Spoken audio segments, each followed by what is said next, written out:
Hello friends, welcome to our channel Pathik the guide. दोस्तों, अगर आपका प्लान भी इस वर्ष उत्तराखंड के 4 धामों की यात्रा का है तो यह वीडियो आपके लिए काफ़ी यूजफुल हो सकती है, क्योंकि आज के इस वीडियो में मैं आपको वो जानकारियां दूंगा जो कि आपको उत्तराखंड के 4 धामों बद्रीनाथ, केदारनाथ, गंगोत्री और यमुनोत्री में जाने से पहले आपको पता होनी चाहिए। वैसे तो बहुत से क्रिएटर्स ने इस टॉपिक पे बहुत सारी वीडियोज़ बनाई हैं और आप लोगों को बहुत सी जानकारियां भी दी हैं, लेकिन आज की इस एक वीडियो में मैं आप लोगों को वो जानकारियां दूंगा जो कि किसी और क्रिएटर्स ने आप लोगों को नहीं दी हैं। तो आज की यह वीडियो आप लोगों के लिए काफ़ी इन्फॉर्मेटिव और यूज़फुल होने वाली है। और आज की इस वीडियो में मैं आप लोगों को जो भी जानकारियाँ दूंगा वो स्टेप बाय स्टेप दूंगा, ताकि आप लोग आसानी से समझ सकें और अपनी यात्रा उसी हिसाब से प्लान कर सकें। दोस्तों, उत्तराखंड के 4 धामों के कपाट खोलने की तिथियों की घोषणा कर दी गई है और इस वर्ष यात्रा का शुभारंभ 3 मई से हो जाएगा, जिसमें सबसे पहले अक्षय तृतीया यानी कि 3 मई को गंगोत्री और यमुनोत्री धाम के कपाट विधिवत पूजा अर्चना के बाद खोले जाएंगे। उसके बाद केदारनाथ धाम के कपाट 6 मई को और बद्रीनाथ धाम के कपाट 8 मई को खोले जाएंगे। दोस्तों, केदारनाथ धाम यात्रा से संबंधित एक महत्वपूर्ण जानकारी यह निकल कर आ रही है कि इस वर्ष केदारनाथ धाम में बनी आदिगुरु शंकराचार्य की विशाल समाधि सभी लोगों के दर्शन के लिए खुली रहेगी। तो इस वर्ष आप यहां पर आदिगुरु शंकराचार्य की समाधि के भी दर्शन कर सकेंगे। दोस्तों, जैसा कि आप लोग जानते हैं, कोरोना वायरस महामारी और सरकार की गाइडलाइंस की वजह से पिछले 2 सालों से बहुत से लोग 4 धाम की यात्रा नहीं कर पा रहे थे। लेकिन इस वर्ष ना तो बहुत अधिक कोरोना वायरस महामारी का प्रकोप है और ना ही सरकार की तरफ से कोई ऐसी गाइडलाइंस दी गई है। इसलिए इस वर्ष यह अनुमान लगाया जा रहा है कि पिछले सालों की तुलना में इस वर्ष काफ़ी बड़ी संख्या में श्रद्धालु 4 धाम की यात्रा पर आ सकते हैं। इसलिए यहाँ पर आने के लिए ऑनलाइन रजिस्ट्रेशन की सुविधा दी गई है, जिसके लिए आपको कुमाऊं गढ़वाल मंडल विकास निगम की वेबसाइट gmvnonline.com पर जाकर रजिस्ट्रेशन करना होगा। यह प्रक्रिया बहुत ही आसान है और आप इस वेबसाइट के थ्रू इजीली रजिस्ट्रेशन कर लेंगे। लेकिन इस प्रक्रिया में अगर आपको कोई दिक्कत या परेशानी हो और आप इस पर एक अलग से वीडियो चाहते हो तो आप मुझे कमेंट करके बताइएगा, मैं इस पर एक अलग से वीडियो बना दूंगा। दोस्तों, अगर आप 4 धाम की यात्रा का अच्छे से आनंद उठाना चाहते हैं और आप बिना किसी टेंशन या परेशानी के यह यात्रा अच्छे से एंजॉय करना चाहते हैं तो आप यहाँ पर टूर पैकेज सेलेक्ट करें, क्योंकि इस वर्ष यहाँ पर काफ़ी बड़ी संख्या में लोगों के आने की संभावना है, जिसकी वजह से यहाँ पर आपको होटल, फूडिंग और ट्रैवलिंग के लिए लोकल कन्वेंसेस की दिक्कत हो सकती है। तो आप यहाँ पर आने के लिए टूर पैकेज सेलेक्ट कर सकते हैं। यहाँ पर आपको GMVN की तरफ से 2 टूर पैकेज दिए जा रहे हैं, जिसमें से पहला टूर पैकेज 10 दिन का है। इसमें उत्तराखंड के 4 धामों की यात्रा शामिल है और इसमें आपका रहना, खाना और यात्रा के लिए 27 सीटर नॉन AC बस रहेगी और इसकी कॉस्ट यंगस्टर के लिए 27,400 रुपये, सीनियर सिटीजन्स के लिए 25,550 रुपये और बच्चों के लिए 26,200 रुपये है। तो यह तो रही फर्स्ट टूर पैकेज की बात। और अब हम बात करें सेकंड टूर पैकेज की, तो यह टूर पैकेज 6 दिन का है और इसमें उत्तराखंड के 4 धामों में से 2 धाम बद्रीनाथ धाम और केदारनाथ धाम शामिल हैं। इसमें भी आपका रहना, खाना और यात्रा के लिए 27 सीटर नॉन AC बस रहेगी।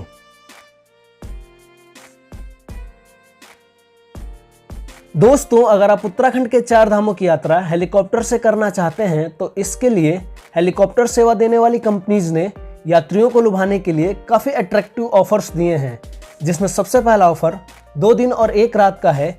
ये ऑफर उन लोगों के लिए है जिनके पास टाइम थोड़ा कम है या फिर टाइम की शॉर्टेज है। तो आप ये वाला ऑफर चूज कर सकते हैं और आप 2 दिन और 1 रात के पैकेज में उत्तराखंड के 4 धामों की यात्रा कर सकते हैं। इसके अलावा अगर आपके पास 5 से 6 दिन का समय है और आप अपने 4 धाम की यात्रा हेलीकॉप्टर से ही करना चाहते हैं और आप सभी धामों में कम से कम 1 दिन रुकना भी चाहते हैं, तो इसके लिए हेलीकॉप्टर की सेवा देने वाली कंपनीज ने एक और ऑफर निकाला है, जिसमें आप 5 दिन और 5 रातों में 4 धामों की यात्रा कर सकते हैं और आप उत्तराखंड के हर एक धाम में कम से कम 1 दिन रुक सकते हैं। यह यात्रा निर्धारित टाइम टेबल के अनुसार होगी, जिसकी विस्तृत जानकारी आपको हेलीकॉप्टर सेवा प्रदान करने वाली वेबसाइट पर मिल जाएगी। लेकिन अगर आप लोग चाहें तो इसके ऊपर मैं एक डिटेल्ड वीडियो बना दूंगा जिसमें आपको हेलीकॉप्टर बुक करने से लेकर यात्रा समाप्ति तक की डिटेल्ड वीडियो टाइम टेबल के साथ होगी। दोस्तों, अभी तक मैंने आपको हेलीकॉप्टर से 4 धाम की यात्रा से संबंधित 2 ऑफर बताए हैं, जिसमें पहला ऑफर 2 दिन और 1 रात का है, वहीं दूसरा ऑफर 5 दिन और 5 रातों का है। और इन दोनों ऑफर्स का कॉस्ट 1,30,000 रुपए से लेकर 1,60,000 रुपए तक है। दोस्तों, यह किराया बहुत अधिक है और आप में से बहुत से लोग इस किराए को अफोर्ड नहीं कर सकते हैं, तो इसके लिए एक और ऑप्शन है और बहुत से लोग इस ऑप्शन का प्रयोग करते हैं। तो अगर आप 4 धाम की यात्रा करना चाहते हैं और आप इसमें हेलीकॉप्टर का भी यूज करना चाहते हैं तो इसके लिए सबसे बेस्ट ऑप्शन केदारनाथ धाम का है, क्योंकि उत्तराखंड के 4 धामों में से सबसे अधिक चढ़ाई केदारनाथ धाम की है और केदारनाथ धाम जाने के लिए बहुत से लोग हेलीकॉप्टर यूज करते हैं। तो अगर आप भी हेलीकॉप्टर से केदारनाथ धाम जाना चाहते हैं तो फाटा, सिरसी और गुप्तकाशी से आपको केदारनाथ धाम जाने के लिए हेलीकॉप्टर मिल जाएंगे, जिसका किराया फाटा से केदारनाथ वन साइडेड 2360 रुपये और डबल साइडेड 4720 रुपये है। सिरसी से केदारनाथ वन साइडेड 2340 रुपये और डबल साइडेड 4680 रुपये है और गुप्तकाशी से वन साइडेड 3875 रुपये और डबल साइडेड 7750 रुपये है। दोस्तों, हेलीकॉप्टर से यात्रा करने का अपना एक अलग ही मजा है और अगर आप भी उत्तराखंड के 4 धाम, 2 धाम या फिर 1 धाम की यात्रा हेलीकॉप्टर से करना चाहते हैं तो आप heliservices.uk.gov.in की वेबसाइट पर जाकर अपनी टिकट बुक कर सकते हैं। दोस्तों, इस वर्ष 4 धाम की यात्रा पर रवाना होने से पहले व्यावसायिक और प्राइवेट वाहनों के लिए ग्रीन कार्ड के साथ साथ ट्रिप कार्ड लेना अनिवार्य किया गया है, जिसमें ग्रीन कार्ड बनाने की प्रक्रिया शुरू की जा चुकी है, जिसके लिए आपको उत्तराखंड परिवहन विभाग की वेबसाइट पर ऑनलाइन आवेदन करना होगा। 30 अप्रैल तक उत्तराखंड के वाहनों के लिए ग्रीन कार्ड की सुविधा उपलब्ध हो जाएगी तथा 1 मई से अन्य प्रांत के वाहनों के लिए ग्रीन कार्ड की सुविधा जारी की जाएगी। इसके अलावा अगर आप किसी कारणवश ऑनलाइन आवेदन नहीं कर सकते तो इसके लिए आप ऋषिकेश के परिवहन विभाग के कार्यालय में जाकर ऑफलाइन आवेदन कर सकते हैं। इसके लिए यहाँ पर 4 काउंटर बनाए गए हैं ताकि बाहर से आने वाले तीर्थयात्रियों को किसी प्रकार की कोई दिक्कत ना हो। दोस्तों, ग्रीन कार्ड के साथ साथ ट्रिप कार्ड लेना भी अनिवार्य किया गया है, जिससे कि यात्रा पर आने वाले वाहनों तथा तीर्थयात्रियों की संख्या का रिकॉर्ड रखा जा सके।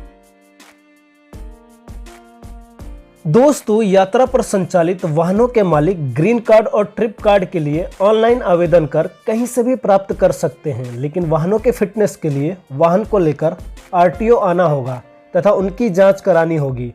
फिटनेस के बाद ही ग्रीन कार्ड मान्य होगा।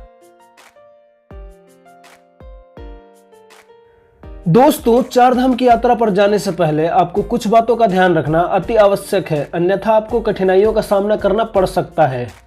अगर आप 4 धाम की यात्रा करने जा रहे हैं तो आप अकेले न जाकर यह यात्रा अपने फ्रेंड्स तथा फैमिली मेंबर के साथ ही करें तथा इसके साथ ही अपने साथ सर दर्द, बदन दर्द, पेट दर्द, बुखार और उल्टी की दवा के साथ साथ पेन रिलीफ स्प्रे भी अपने साथ अवश्य रखें। इसके अलावा आप यहाँ पर जाते समय अपने साथ गर्म और ऊनी कपड़े जरूर रखें। दोस्तों, आज की इस वीडियो में मैंने आपको उत्तराखंड के 4 धामों की यात्रा से संबंधित वो महत्वपूर्ण जानकारियां दी जिसके बारे में जानना आपके लिए बेहद ही आवश्यक था। इसके अलावा इस वीडियो में मैं उत्तराखंड के 4 धाम शब्द का प्रयोग बार बार कर रहा था। इसका मेन रीजन यह है कि हिंदू धर्म ग्रंथों और पुराणों के अनुसार हिंदू धर्म के 4 धाम बद्रीनाथ, जगन्नाथपुरी, रामेश्वरम और द्वारिका हैं, जबकि उत्तराखंड के 4 धामों में केदारनाथ, बद्रीनाथ, गंगोत्री और यमुनोत्री धाम आते हैं। उत्तराखंड के 4 धाम और भारत के 4 धामों के ऊपर मैं एक अलग से वीडियो बनाकर जल्दी आप लोगों तक पहुंचाऊंगा, जिससे कि आप उत्तराखंड के 4 धाम और भारत के 4 धामों को अच्छे से समझ सकें। तो दोस्तों, अगर आपको हमारे द्वारा दी गई जानकारी और वीडियो अच्छी लगी हो तो वीडियो को लाइक और शेयर कीजिएगा। आगे और ऐसी 4 धाम यात्रा से संबंधित अपडेट्स और जानकारियां पाने के लिए चैनल को सब्सक्राइब कीजिए तथा बेल आइकन को दबाइए।